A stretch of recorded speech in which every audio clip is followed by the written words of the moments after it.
এর আগের ভিডিওটাই তোমাদেরকে আমি দেখিয়েছি যে আমি কিভাবে মানে ফলস পাড় লাগানোর আগে যেভাবে কেটে নিচ্ছিলাম মাপ করে ব্লাউজ পিসগুলো বা চাই বলো না কেন ধারগুলো সেইগুলো এবার কি করছি সেইগুলো হচ্ছে মেশিনে ভালো করে মুড়ে নিচ্ছি। মেশিনে ভালো করে মুড়ে নিয়ে তারপরে কি করতে হবে ফলস পাড়টা লাগাতে হবে।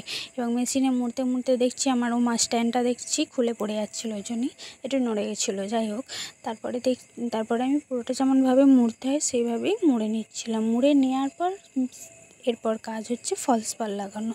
এবং এই মোড়াটা যদি ঠিকঠাক না হয় ফলস পাড়টাও লাগানো হয় না।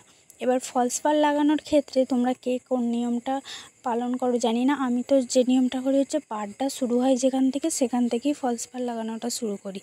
এবার অনেকে কি করে একটুখানি পাড়টা ছেড়ে দেয় দিয়ে তারপরে ফলস পাড় লাগানো শুরু করে, যে যেরকম করে যার যেটা নিয়ম, কিন্তু আমি ওইভাবেই শুরু করি প্রথমে। এবার কী হচ্ছে ফলস পাড় লাগানোর সময় একটা জিনিস খেয়াল রাখতে হবে, চাপটা মেশিনের যে চাপটা সেটা একটুখানি ঠিকঠাক রাখতে হবে। খুব বেশি টাইটও নয়, খুব বেশি লুজও নয়, কারণ খুব বেশি টাইট হলে শাড়িটা সামনের দিকটা জড়ো হয়ে যাওয়ার চান্স আছে, আবার খুব বেশি লুজ হলে সেলাইটা বড় হয়ে যাবে। সব দিকেই সমস্যা, তাই মাঝামাঝি চাপটা রাখবে, তাহলেই ঠিকঠাক হবে।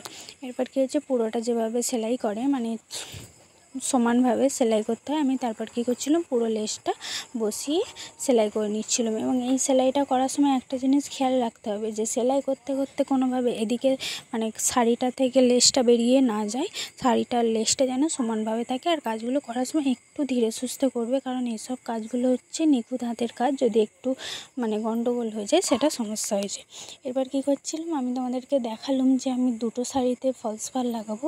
প্রথমে হলুদটা কাজ করে নিয়েছিলাম, এরপর যে কাজটা করছি সেটা হচ্ছে লাল শাড়িটাই কাজ করছি। এবং এই লাল শাড়িটাই কাজ করার সময় একটা জিনিস আমি খেয়াল করছিলাম যে আগের শাড়িটা যেমন সুন্দরভাবে যেহেতু চটলা পাড় ছিল, ওই পাড়টা ওই সে ফলস পাড়টা বসাতে আমার কোনো অসুবিধাই হয়নি, কোনো সমস্যাই হয়নি। কিন্তু এই লাল শাড়িটায় পাড় বসাতে গিয়ে একটু সমস্যার সম্মুখীন হতে হয়েছিল, যেটা হচ্ছে শাড়িটা একটু গুটিয়ে যাচ্ছিলো। মানে শাড়িটা যেহেতু কোনো রকম ইস্ত্রি করা ছিল না, নতুন শাড়ি, তাও দেখছিলাম কেমন একটা যেন পুরনো ভাব, যদিও কাস্টমার বলেছিল নতুন। যাই হোক সেটা ব্যাপার নয়। তারপর কি করছিলাম আমি পুরোটা পাড়টা আস্তে আস্তে, এই শাড়িটা করতে আমার একটু বেশি টাইম লেগেছিলো, কারণ এই শাড়িটা গুটিয়ে যাওয়ার ভয় ছিল, তাই আস্তে আস্তে ধীরে সুস্থে এই কাজগুলো করতে হচ্ছিলো। এবং যারা ফলস পাড় বা সেলাইয়ের কাজ করে তাদের একটাই সমস্যা হচ্ছে গরম। এখন এত গরম পড়েছে, আর এই গরমের মধ্যে সেলাইয়ের কাজ করাটা যে কতটা কঠিন একমাত্র যারা সেলাইয়ের কাজ করে তারাই জানে। যাই হোক আমিও সেটা হাড়ে হাড়ে বুঝতে পারছি। সেলাই শেখার আগে ভাবতাম সেলাই তো কত ইজি জিনিস, কত তাড়াতাড়ি হয়ে যায়, কিন্তু বাট না, যারা সেলাই করে তারাই একমাত্র জানে যে কী কষ্টকর ব্যাপার। যাই হোক আমি তোমাদেরকে মেশিন সেলাইটা দেখানোর পর আমি হাত সেলাই যেটা, সেই হাত সেলাইটা তোমাদেরকে একটু দেখাচ্ছি।